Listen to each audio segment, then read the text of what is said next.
Ladies and gentlemen, boys and girls, welcome to B-17 Flying Fortress, the Mighty 8th Redux. I've played the original version of this game on the channel before, but this today is the Redux, which recently released on Steam in early access. And I have managed to get my hands on a key for this game. Microprose were kind enough to send me one, and so I thought, let's dive into it. And now I've messed around with it a little bit on my own time and sort of mostly figured things out. And let's have a look at it. So, B-17, if you're not familiar, is an old flight sim from back in the day. Most World War II flight sims, for some context really, they tend to focus on fighter warfare. You're always flying fighters, and if bombers tend to be included, like in IL-2 for example, which I've played plenty of on the channel, the bombers tend to be treated almost as single-seater aircraft, just with a whole bunch of extra tasks for the player to do.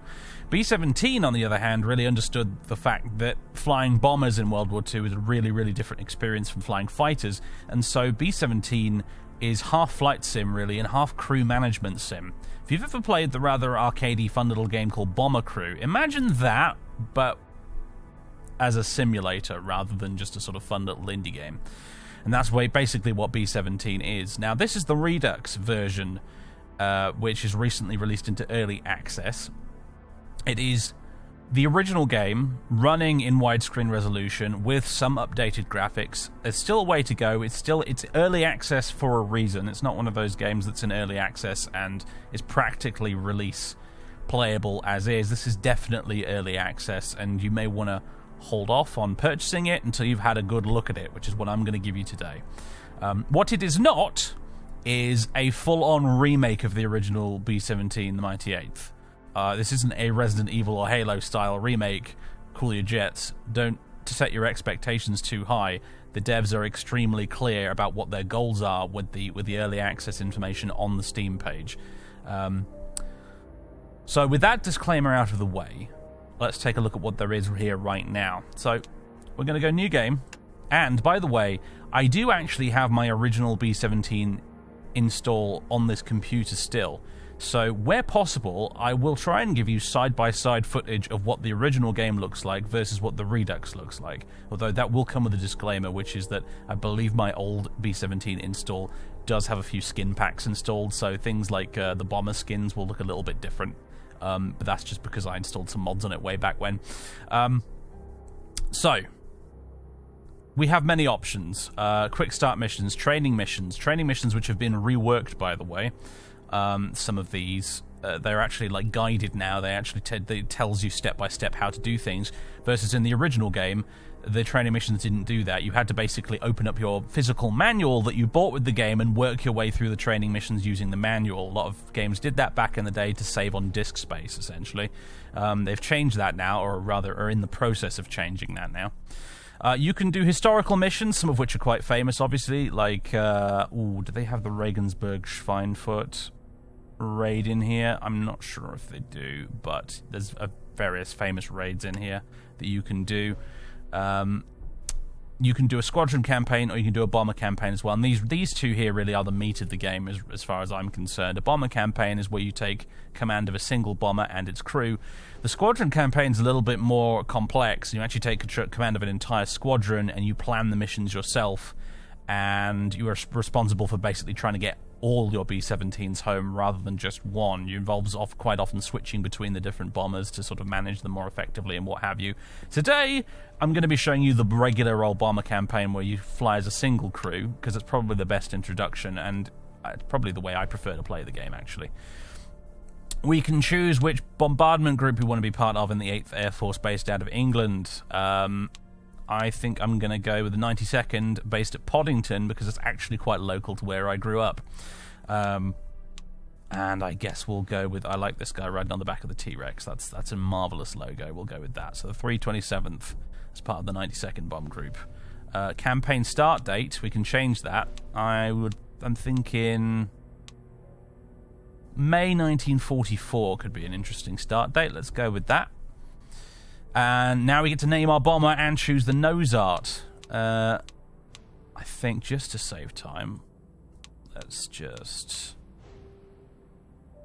What have we got? Did they add any new ones in the new... I don't think they did. They just mastered all the old artwork. They didn't add any new nose art. I wonder if they'll potentially do that at some point. I quite like this one actually with the goofy looking neck. I like that. It's called Worrybird apparently. You can type in whatever bomber name you want. I'm just going to call it Worrybird.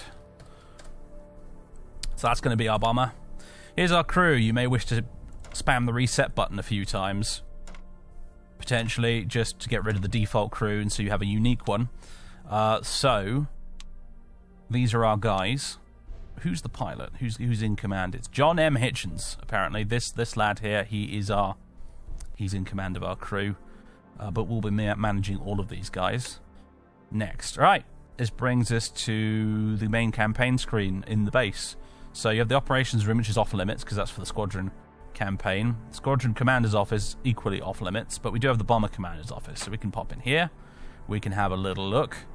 We've got a book over here, the bomber information file. For Worrybird, serial number, missions flown, enemy aircraft kills, mechanical status is currently A because it's in perfect mint condition.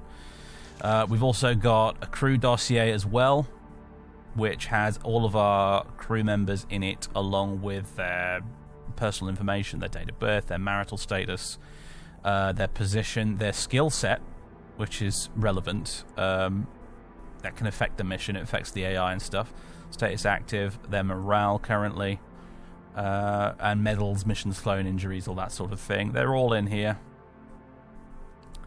That will become more relevant as the campaign goes on. We can also pop outside and inspect our bomber if we want to. Choose it from the clipboard list there. Some of the 2D artwork isn't implemented yet, which is why you're getting black backgrounds for those bits. And here's our bomber over on the apron at Poddington. And you can see the nose art has actually been applied on the front there, which is great stuff. Now, I know what you're thinking. Gosh, this looks ugly. Yes, it's quite an old game, and the 3D graphics, remastering them is kind of very much on the to-do list for the early access release. At the moment, it pretty much looks exactly like the original game did, although I think maybe the ground textures are a little bit more high resolution than they used to be. But in terms of the 3D graphics on the exteriors and whatnot, pretty much just looks like the original game did, which, you know, isn't the prettiest, but it is an old game, so you have to sort of bear with it. And the main thing is, it's running in lovely, wonderful widescreen resolution now, which you can't really do with the original game. So that's nice. We can leave now, go back to the airbase, or look at the crew management file from the bonnet of our Jeep here. But no, we'll go to the briefing room, see what our first mission is. So, we have the route map. We can have a look at this here. So this is actually going to be the route map for our mission. Looks like we're going to France, if I had to guess. We have to bomb the Saint-Nazaire docks over here, or the U-boat base or something. Looks like that. Oh, no, Brest, it looks like, not Saint-Nazaire. My apologies. So this kind of is our flight path, it looks like. Interesting. Okay.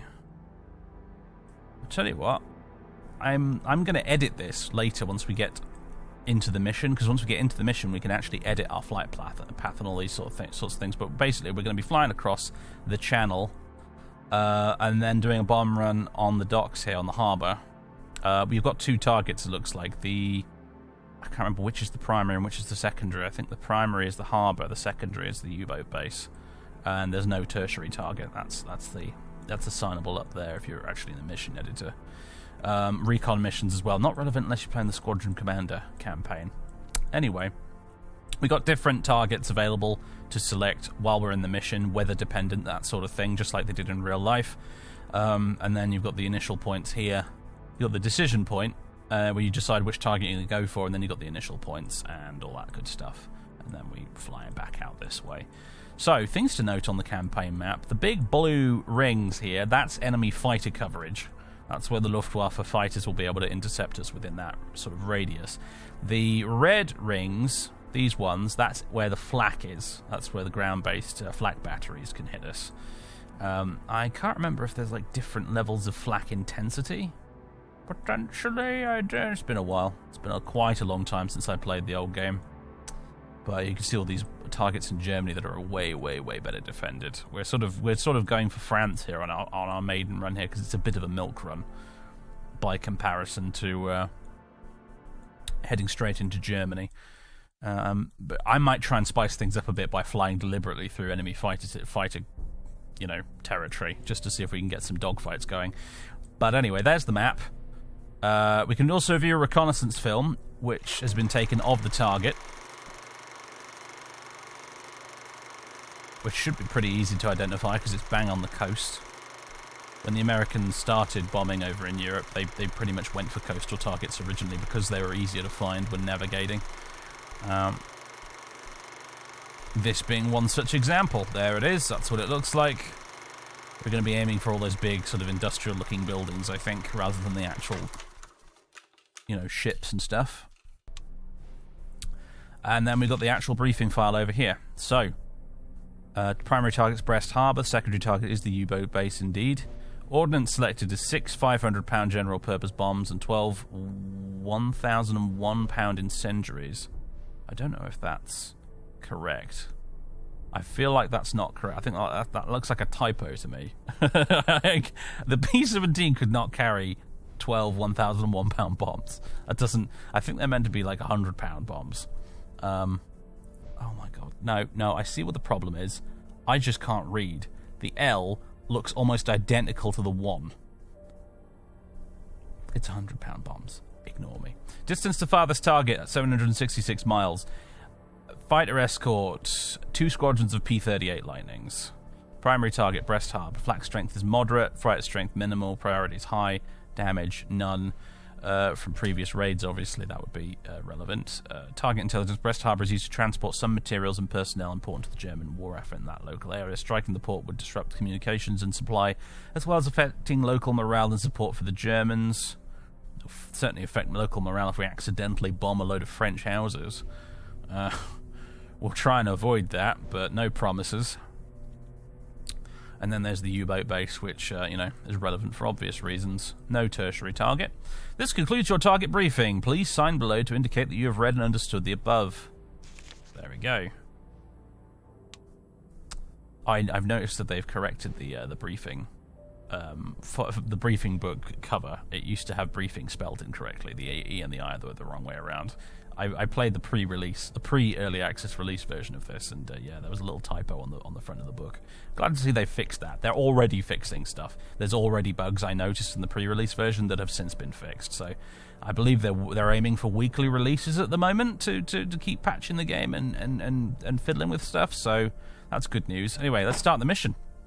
Without further ado, so we jump in. We're on the apron, and unlike in the original game, we have a fun little pop-up here with aircraft flight log. We click here. Start engines. It logs the start time, and the crew will start the engines. In the original game, Open left.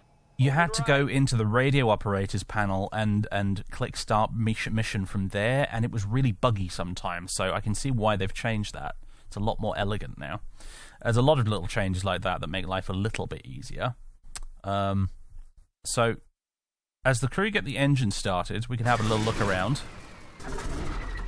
They'll do all this by themselves. This icon down at the bottom right here is important. This basically means that the AI is currently controlling the bomber. If you press M, you can take manual control, and I believe you can manually start the engines if you really want to. I can't even begin to tell you how that's actually done, though. The wonderful thing about this game always really was that you could automate as much or as little of it as you wanted. If you just want to cruise on through the sky, sitting on a turret, occasionally shooting fighters and letting all the bombing and everything else be handled by the AI, you can totally do that. If you want to manually do everything yourself, you can also do that. It's one of the reasons this game is great, honestly. Anyway, let's pop inside. Have a look at the cockpit view here. So we got old John Hitchens on the left and his co-pilot Chris Thompson. Now these graphics inside the bomber, they've been massively overhauled. These look so much prettier than they did in the original game, which is lovely to see. We can go through the rest of the plane, looking in the different compartments. We can go down to the nose, where we've got the navigator and the bombardier. Derek Woodward over there as the bombardier / front gunner, and Mark Meyer there, who's our navigator. We can go over into the bomb bay, and from here actually is where we can get to the top turret. We can move back here. This is where our radio operator is, Frederick Malmquist. Into the waist, we've got our 2 waist gunners, Tim and Roland, and the rear, where Vincent Ladismaki, I think, is on the tail gun right now.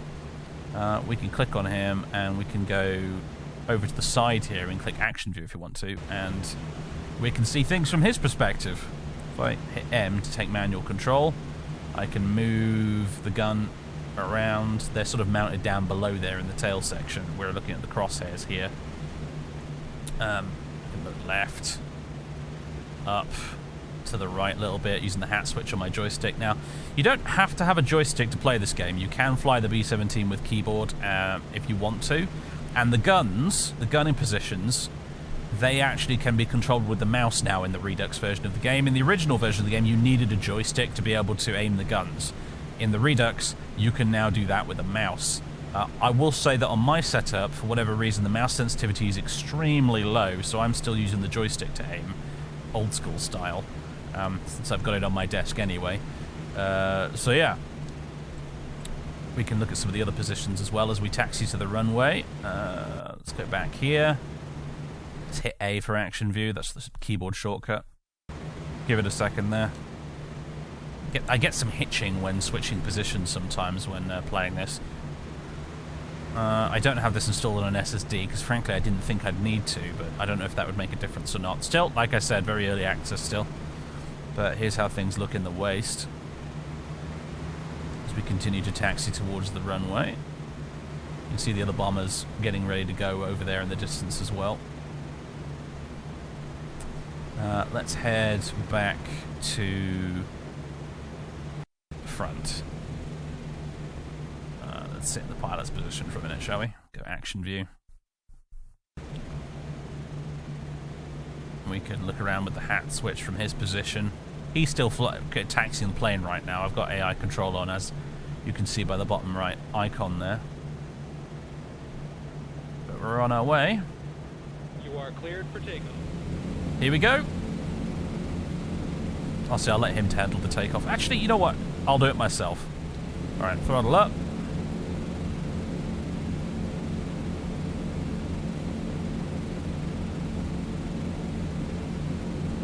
And up we go. I have no idea what the rotate speed on a B-17 is, to be quite frank.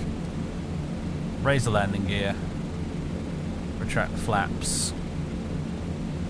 I'm going to dial the throttle back a little bit, and I'm going to hand over now to... Whoa! Okay, there you go. Hand over to the pilot. See us going away, up and away on the external view. So now what will happen, basically, is we'll be circling the field for quite a while, waiting for the rest of the squadron to form up with us. I believe if I hit the H key, or if I take manual control for a second and hit the H key... Join formation. Join I don't know. formation. It only works sometimes, but if you hit the H key, it gives you basically a pilot aid, and it shows a little 3D box in the sky that shows you where you should be flying at any given moment. Kind of helps when you're in formation and whatnot. But anyway, don't need to worry about that right now. Our crew's got everything well in hand. So I'm going to hop down to the radio. No, the navigator's position. There we go. And there's a bunch of different views you can get here. You've got the window view, where we can look out the window at the engines and the ground when it loads in. We can go to the instrument view. We've got the action view as well, compartment view. Action view for the navigator actually brings us to the drift calculator, which is useful on the bomb run, trying to figure out what the actual current drift is. Not really relevant right now, but hey. If we go to the instrument view, that brings us to this screen, and from there we click on this. We've got a radio compass, which I think shows the direction back to base for navigation purposes. We've got an airspeed indicator as well, all the navigator's little bits and bobs here. And then we click on this, we can go to the map. And our little, just like in the original game, our little B-17 icon there is glitching out a little bit because we're not sort of in formation yet. But that's our flight path. And from here, I can actually move things around a bit, and it's quite simple to use. You just click and drag the arrow around if you want to. Got to take manual control first, though, away from the AI. You can move the arrow around, and then this little diamond above it, you can move this up and down to change the altitude that you're going to be at that waypoint. So I'm going to take us over here for very stupid reasons into Kraut fighter territory, and then just to make up for it fuel-wise, because fuel is a thing. We'll move this decision point over here a little closer, and potentially, actually, I think what I want to do is I want to take us over in this direction instead. We're going to run the gauntlet between these two flak bubbles and try and basically follow the river estuary down here and then bomb right along the length of the harbour. That, to me, would make more sense than coming at it from this angle, personally. We can move the rally points out a little bit from here to make our transition a little smoother.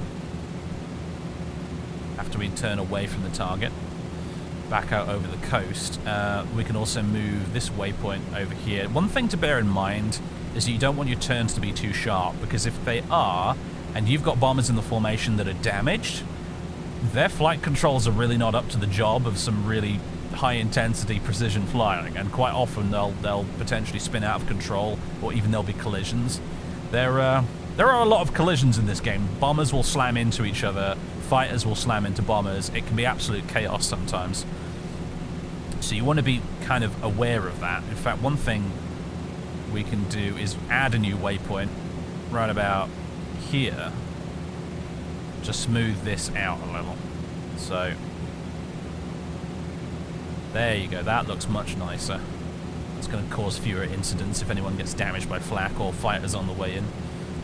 The approach point, I think that's automatically calculated. I can't move that. Anyway, that's what we're going to be doing. The dotted line here hasn't turned red or anything to tell us that we won't have enough fuel to do it. Hand back control to the AI now, and that, ladies and gentlemen, is going to be our flight path for today. We are right now, we're still well over Poddington, aren't we? Oh, Corby, Kettering. There was another US bomber base around here at Grafton Underwood, which I think was around here-ish somewhere. My geography hasn't failed me completely. And I've been to Grafton Underwood. It wasn't much to see, to be honest with you. It was entirely abandoned, and it was basically just a concrete runway in a field. And I'm not sure the runway's even there anymore. They might have removed it at this point. But there's a little war memorial nearby the place and what have you, so... Yes, well, we're on our way. Now, you'll be relieved to know, considering the length of these flights, especially if you're going all the way to Germany, you'll be relieved to know there is time compression. So, if we hop back out to the external view... And, oh, look! Yeah, the helper box has appeared. I can turn that off with H. There we go. How's the squadron doing? You guys forming up? We've got one with us so far. We're waiting for the rest to arrive. So there's a couple of ways you can do time compression, essentially. You can, with the home and end keys by default, you can just speed things up. You go to 8 times and I think beyond, up to 16 times speed, like this. Oh, and yep, the rest of the squadron's starting to join us. Or alternatively, what you can do is you can press Enter, or Return, for you Americans, that's how it's written in the menu anyway, and it'll skip ahead in the mission by I think about 10 minutes or so, and there we go, everybody else is formed up with us now as well. I noticed we still have the bug from the vanilla original game where if bombers throttle down too much, black smoke comes out of the engines. I never could figure out why that was the case, but that was a feature of the original game as well. Feature or bug, I don't know what you want to call it, but yeah. There we go, the navigator's giving a pilot a new course to fly. It's quite loud out here, you know. I'm going to pop indoors a bit. There we go. Why don't we go down to the Bombardier's view, because he honestly probably has the best seat in the house, really. If we go to action view. He's actually currently assigned to the front gun. He's not actually on the bomb site. But here we go. Here's his view from up in the front. Very nice. There's the Norden bomb site down below us. All of these 3D graphics as well here for the turret positions and what have you have been remastered quite deliciously. Actually, these textures are really nice. If I move the site all the way over here, you can even see this panel up here that's got all this high resolution text on it and what have you. Again, I'll try and slip in some side-by-side comparisons with the original game from time to time so you can see the difference, but it is quite striking, believe me. If we just back out of this for a moment, though, go back to the compartment view, we can give our crew commands. It's like you get a little radial menu like you play in The Sims. It's wonderful. You can tell them to move to different positions. You can how do you do it? Click the middle one. Oh yeah, and then you can give first aid to injured crew members, do repairs on stuff that's damaged, or tell them to bail out if necessary. Right now I want him to move to the bomb site, so he'll move the gun site away. Now he's essentially in bombardier mode, so if we go to the action view, we'll actually look down the bomb site now. I can move this around again with the joystick. I don't know if you can... I don't think you can move this with the mouse currently. You probably have to use the keyboard to move it if you don't have a joystick. But yeah, I can move around and target it and stuff. We'll get into the whole bombing procedure later when it becomes relevant. I'm gonna switch over to instrument view now, where we get this view where I think we can do things like adjust the drift factor with the scale dial there and the mission altitude dial on the right. We've got... I'm trying to think what else is there. Is there an alternate screen? Yeah, press spacebar, you get the alternate screen as well for the instruments. And where here we've got all the bomb controls, so bomb bay doors, master bomb arming switch, the autopilot switch. This will be all handled pretty much automatically by the AI if you just leave it alone on the bomb run. You don't really have to worry about this stuff unless you really desperately want to, but yeah, you can set the bomb release intervals, whether or not you want to drop a salvo. There's an emergency bomb release safety switch as well if you want to jettison the bombs, I think. So lots of stuff modeled in like fairly good detail here, really. And there's a window view, just looking straight ahead. Beautiful stuff. Right, well, I'm gonna back out to the compartment view for a second and tell him to get back on the chin turret.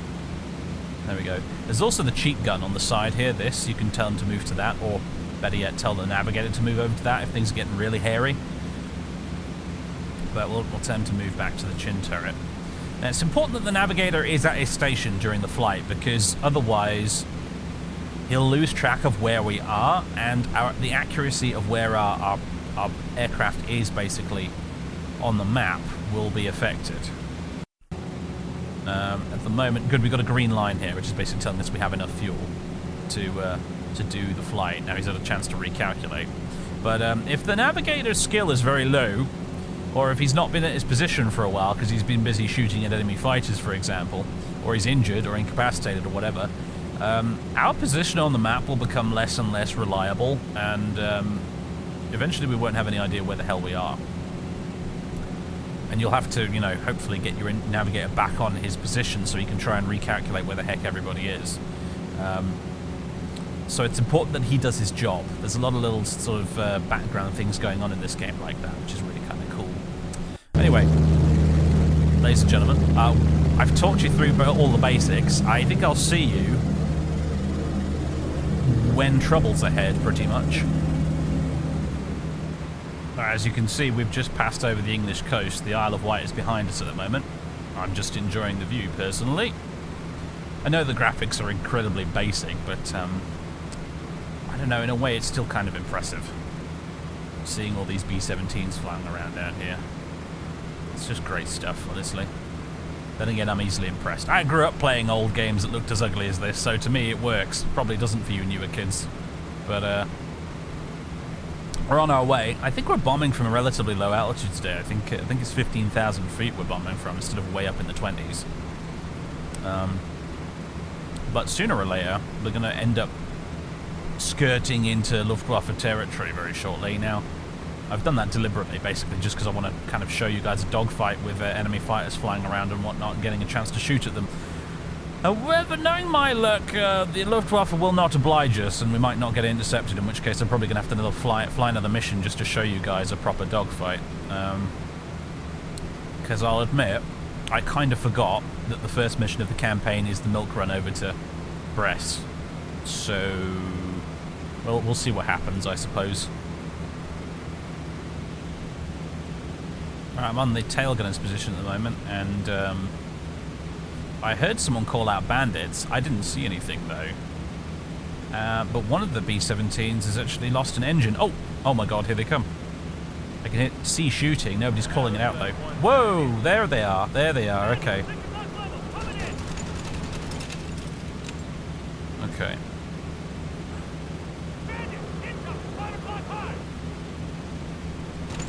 Oh my goodness. There, he's gone. Not going to be able to hit him from here. They come at you so damn fast. It must have been so much more difficult to try and shoot these guys in real life, though.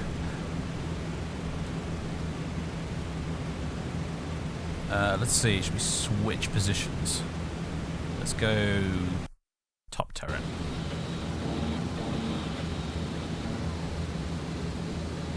A little look around.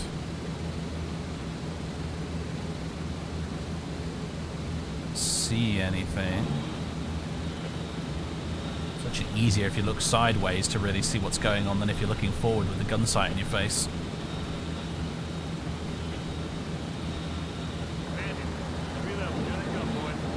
Alright, 3 level. Oh, Jesus Christ. There he goes. Oh my god, okay, yeah. He just smashed straight into our bomber. We've lost one. Oh, and if you're wondering, yes, it's absolutely possible to shoot your own bombers. I don't recommend doing it if you can help it.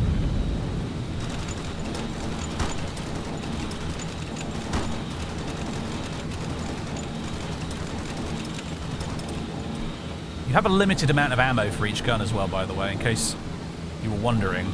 So, where is he? I don't see anything. Saw traces, but... And that was the distant boom of a plane going down, I think. Okay, we're already taking some damage. I don't know where our escort is. We're supposed to have some P-38s escorting us, but I don't see them anywhere. Okay. Time to take care of that then. Right, navigator. We need you to use the fire extinguisher. So you'll see the fire's like off screen. It's not actually rendered, but you can see that the nose is filling up with smoke. And yeah. Okay, he's dealt with it. Look, oh god, there's like bullet holes right through the nose here. You can actually see them all over the place where the bullets have landed. So we've taken some hits, that's for sure, but nobody seems to be injured just yet. Frederick Malmquist, I think he's our radio operator, right? He's up on the cheat gun right now. Yeah, he is. How's the external view looking? Don't look too dinged up on the external view, at least. Although actually the tail looks a little... Yeah, I can see some holes.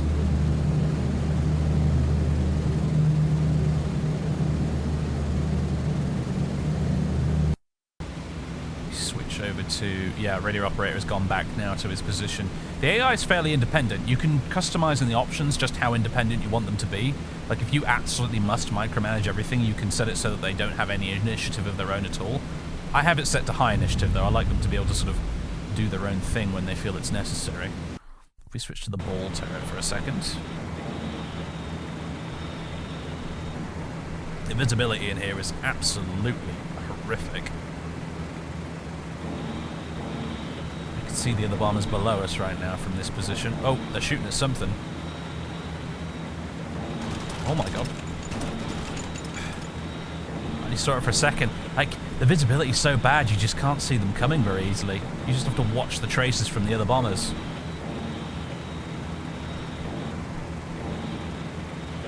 Switch to the tail gun again.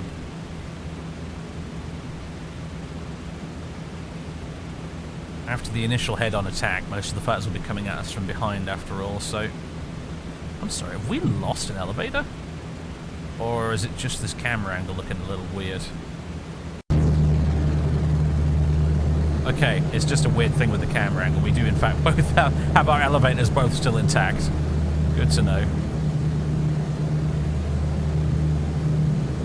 Let's head on over to the navigator's position. I'd like to see just how much more of this we're going to have to take. Oh, we're not even halfway through the enemy fighter's airspace. Oh. Well, there I was, worried the Luftwaffe wouldn't show up. They're here right on time. And here's us flying around with apparently no escort, and at pretty low altitude as well to boot. In retrospect, obviously a really stupid decision, and I don't recommend doing this in your campaign, but I basically did it just to show you some action for the purposes of the video. Otherwise I would have avoided this at all costs.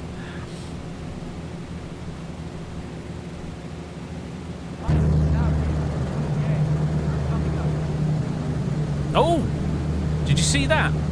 There's a lightning. There's a P-38 chasing that 109 or Focke-Wulf or whatever it is. They've just gone out of view again now. But there it was. We do in fact have an escort. That's probably the reason why we haven't all been shot down already. Our little friends are here. We just... It doesn't look like they're here, which is pretty accurate, I've got to say. Bomber crews in World War II, when they were escorted, they frequently felt like they'd been abandoned when in actual fact they hadn't. They just couldn't see the friendly fighters. So, 10 out of 10 for realism on that. And it looks like we're making our right turn, and now we're heading out of this fighter umbrella now. And then it'll just be the bomb run itself, which hopefully won't be too dramatic. Of course, there will be flak to contend with, but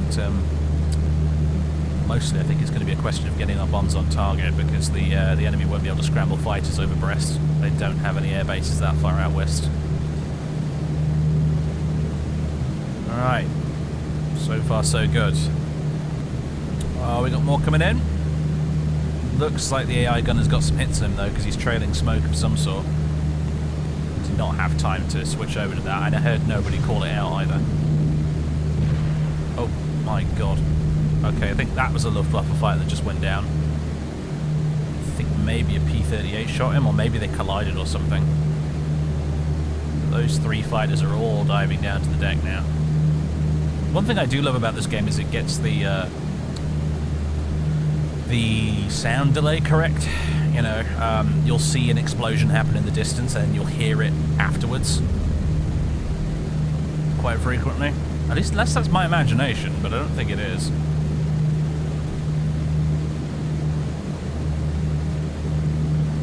We head back to the map. We're still on our way out at the moment.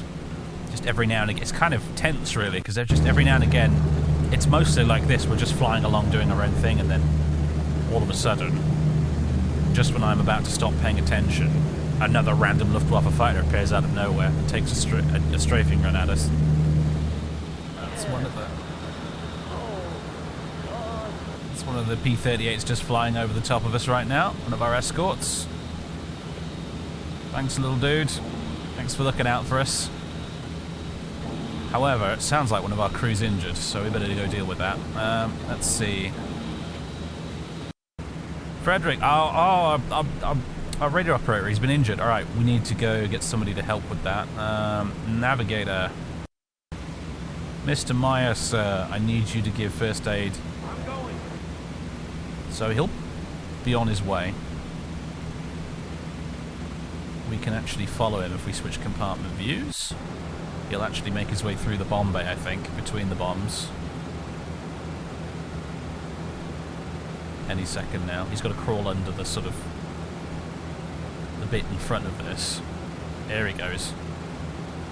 Makes his way back through here.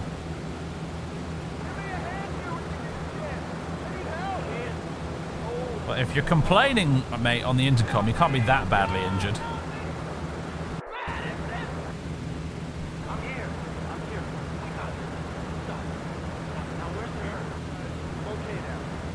Alright, looks like he's going to be fine. So our navigator's heading back up to the nose. And Malmquist, he's going to live to fight another day for now. Although it looks like... Oh, our nose gunner's having a bad day as well now. Oh my god. Okay, alright, man. You're our official medic for today, I think, by the looks of things. Need to wait till he sat down again so I can give another command. How do I click this? There we go.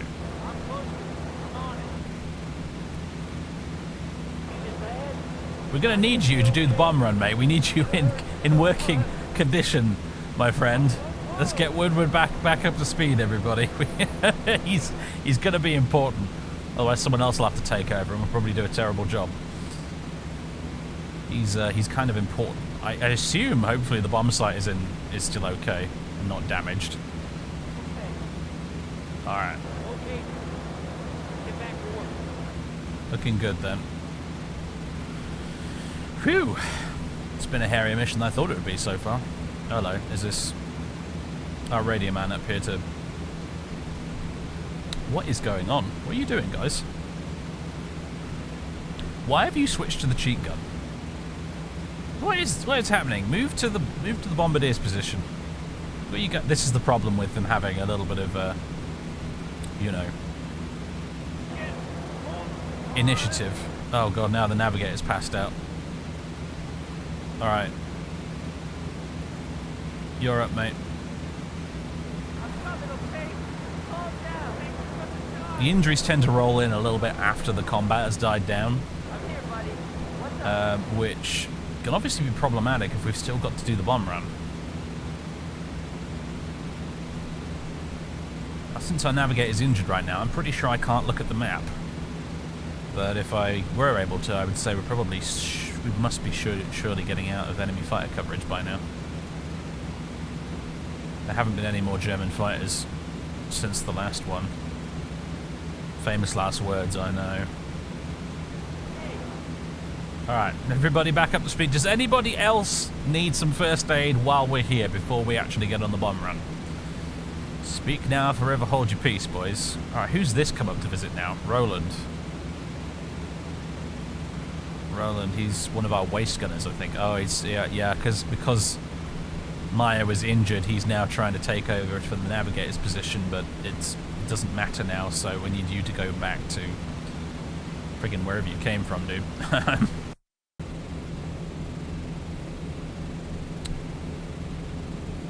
Well...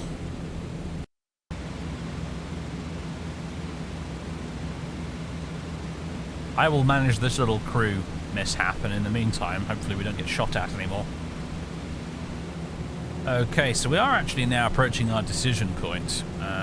So what we're going to do... Let's go over to the radio room. Go to Vincent here.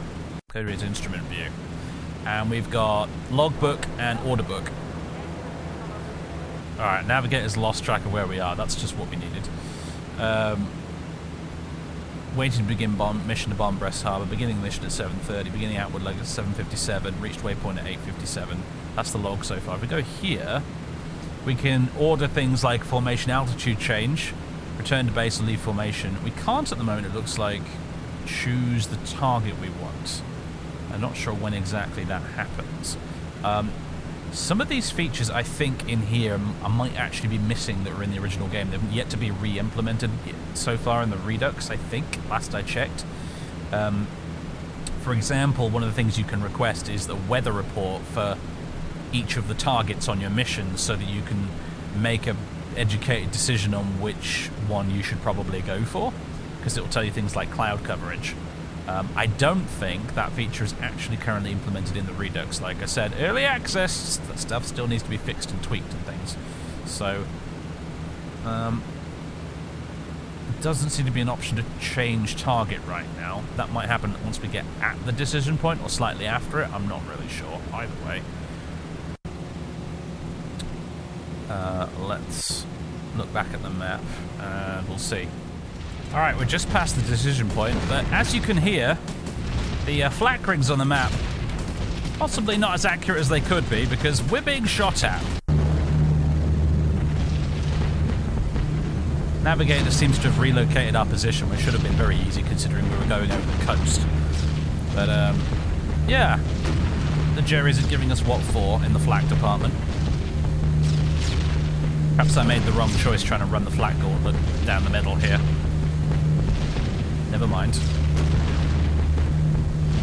So if we head back inside and have a look at the map, we're past the decision point now. I'm going to go over to Radio Man's position and see if we... Aha! Here we go. Primary target weather report. Yeah, it's non-functional at the moment. The weather reports aren't functioning, which is a bit of a shame. We can select secondary target if we want to and go for the U-boat pens, but it won't make much difference. I mean, they're right next to each other, so I think we'll stick with the primary. And, okay, the flak stopped. Ordinarily, that might be a bad sign, because it might mean there's fighters incoming. But we're well outside Luftwaffe fighter coverage now, so... that's not something I think we'll have to worry about for the rest of the mission. So, very shortly, we'll be on the bomb run, ladies and gentlemen. In fact, Brest itself, I think, is just over there.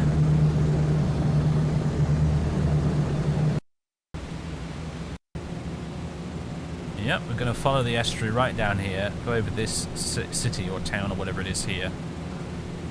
Right down there, and then boosh, boosh, boosh, boosh, boosh, drop a whole bunch of bombs. Hopefully we'll be good.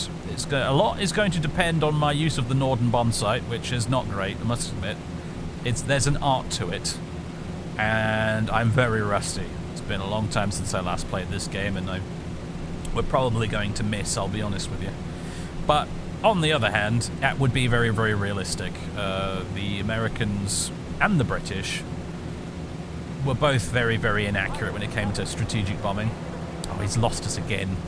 I'm beginning to wonder if that's actually just a glitch, because we seem to be on track without any other issues. But it also could be just because he's injured. He's been injured, so it's affecting his ability to navigate properly. I'm not sure. Either way, we're just going to keep going. But anyway, yeah, the bombing was very, very inaccurate in World War II. Most of the time they just completely missed the target, and even when they did hit the target, the Americans, the bombs they used were so low yield that actually they very rarely did any serious damage. The Regensburg Schweinfurt raid being a classic, infamous example of that, where they flew back thinking they'd hit the target, and they kind of had, but actually they'd done virtually no damage to the actual machines in the factory they were bombing, because the bombs were just not big enough. It was a pretty depressing business, really, the strategic air war, because a whole lot of people died for very little result, unfortunately. The guys who went up and did this day after day were incredibly, ridiculously brave, because they were doing basically the airborne equivalent of going over the top in World War I. Yeah, every raid, practically, the Americans went on in this part of the war was like the airborne version of Gallipoli. And the casualty rates they experienced were utterly extreme. And they just kept getting sent back again and again and again and again. Alright, we should be turning onto the bomb run now. There we go. We're on the bomb run.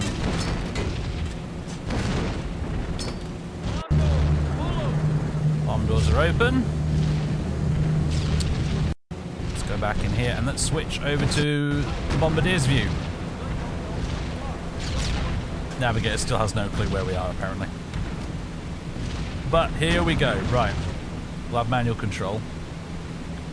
And we'll try and select our target. We're not quite at the right angle I wanted, but it'll have to do. So we'll lock onto our target by finding it with the crosshairs and hitting enter. It's not enter, is it? What is it? What's the button? You can't check the controls mid-mission, so this is a bit of a problem. It's not enter, right? That's time skip, isn't it? Damn it. Is it tab? No. N. Oh dear. This is not good. I don't remember what the button is. Right, it's Shift K. I figured it out now. It's Shift K to adjust. So, Shift K, lock us in like that. And now what I'm going to do is I better adjust the controls to try and make it so the crosshair essentially stays on the same point as long as possible. By moving the stick around, the joystick, you can use keyboard controls for this obviously. But the general idea is to make sure that the drift stays so that the crosshair stays on the same point, and ideally that means we'll get a good result, although it's always a bit difficult to guarantee that. There's lots of other factors to consider which I haven't considered.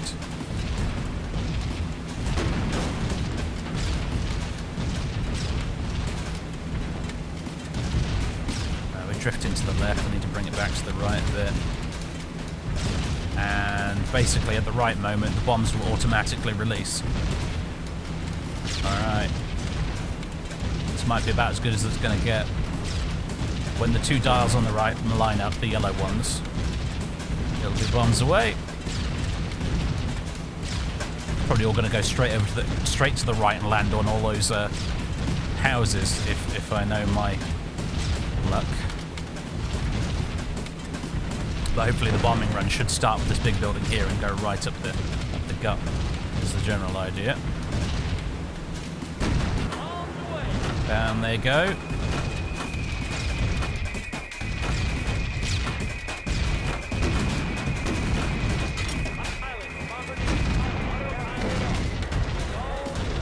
Alright, pilot's got control again.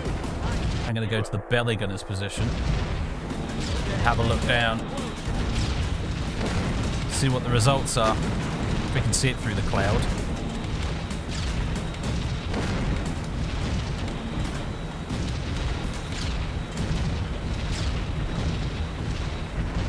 Oh, we got the big building. And yeah, it's gone right over those houses. We got... Yeah, that was not a very good result. It drifted way off to the right.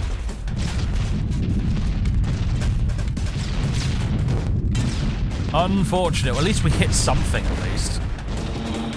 Rubbish result, though. Not very good at all. And... Oh my god! What a time to switch to the external view. Alright then.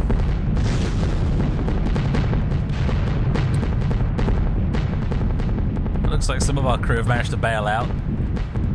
But, wow, we got direct hit by flak just as I switched to the external view.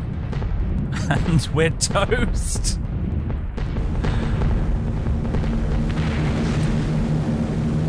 At least we get a closer look at the target, I suppose, as the plane, what's left of it, flies down. Oh dear, yeah, we pretty much just hit that one building, bombed a whole load of beach over here and flattened a load of houses. Not very good at all.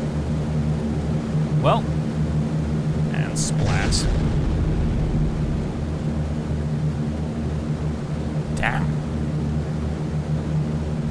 I think it's the first time in this game I've ever been actually taken out by flak like that. I mean, it took out another two B-17s as well because we crashed into them while we were making the turn.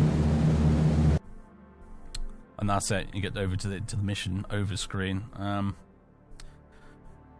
Well, ordinarily you'd want to be happy right now because you've made it back to base, but we didn't. We got blown to smithereens. We can, however, look at the post-mission reconnaissance film, so we can view our lack of handiwork, shall we say.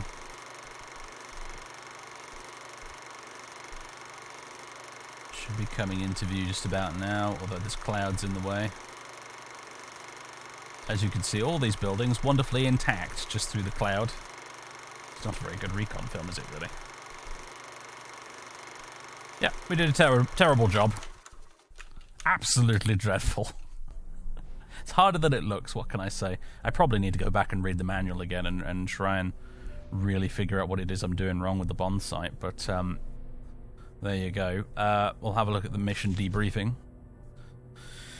Target attack Brest Harbour, 363 miles flown, bombers lost missing 3, enemy fighter shot down 0, bomb damage estimate complete miss.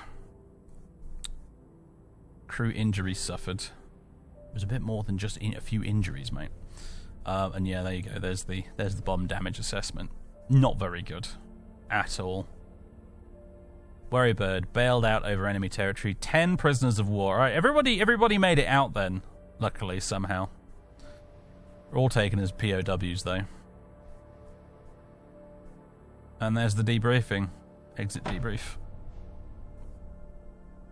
And then we get a little letter here. Further inquiries as to the final fate of Bomber 4231033. Worrybird, I regret to inform you that a survey of English air bases has not turned it up. In addition to that, 8th Air Force Intelligence has forwarded a number of independent accounts that suggest that it may have gone down during the course of the mission. The final confirmed dispositions of the crew members are 10 of them prisoners of war. Yours sincerely, Colonel Bruigen Broin, maybe? That's how you pronounce it. It looks maybe Dutch.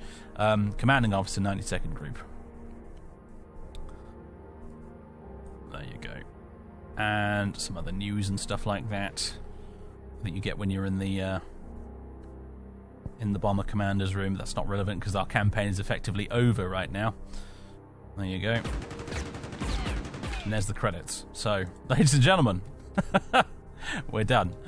I was hoping to sort of end that video with a successful landing back at base, but it was not to be. Much like many of the members of the 8th Air Force in real life, we were blown to bits unceremoniously. Luckily, everybody survived, but as prisoners of war in our case. I'm not so sure about the other B-17s we lost, though. They didn't look quite so lucky. Anyway, ladies and gentlemen, I hope that's given you a bit of a taste of the B-17 Mighty 8th Redux. It fairly faithfully, redoes the original game on modern systems in widescreen. Amusingly, it does include a lot of the original bugs and glitches and gameplay features, shall we say. The large number of bomber collisions very much included. It remains to be seen, I think, whether or not a lot of those little original game bugs and stuff they will actually fix, or whether they'll just sort of persist in the game. I don't know how much they're capable of, sorting that stuff out. But I look forward to seeing how the development of this goes on. And hope you guys found this of interest. I'll be returning to this game as the early access period goes on.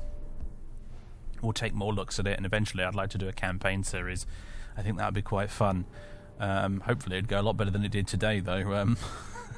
Anyway, check it out if you're interested, if you like what you see. It's available on Steam for a very relatively low price of about 12 quid, I think, while it's in early access.